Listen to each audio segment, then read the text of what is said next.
நல்ல மனிதர்களும் திறமைசாலிகளும் நம்மளை விட்டு பிரியும் போது ரொம்ப மனசு கஷ்டமாக இருக்கும்.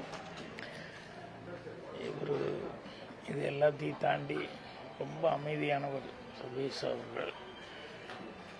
என்னுடைய படங்கள்ல எல்லாம் வந்து ஒர்க் பண்ணும்போது அவங்க அதிகமாக பேசியே நான் பார்த்ததில்லை. அந்த அளவுக்கு அமைதியாக இருப்பார். அதே மாதிரி தேவா சார் குடும்பம்னு எடுத்துட்டா அவங்க அண்ணன் தம்பிகள் ஒற்றுமை அப்படிங்கிறது என்றைக்குமே மனசில் அது ஒரு எல்லாத்துக்குமே நெகிழ்வான ஒரு சமாச்சாரமாக இருக்கும். ஸோ அவர் படங்களுக்கு இசையமைச்சது மட்டும் இல்லாமல் ரகுமானெல்லாம் எங்கேயாவது வெளியூர் ஏதாவது போகிறதுன்னு சொன்னோம்னா அந்த மாதிரி நேரங்களில் சபேஷ் முரளி இவங்களை தான் கூப்பிட்டு பண்ண சொல்லுவாங்க. அளவுக்கு அந்த அளவுக்கு அவங்களுக்கு திறமைகள் இருந்தது. ஸோ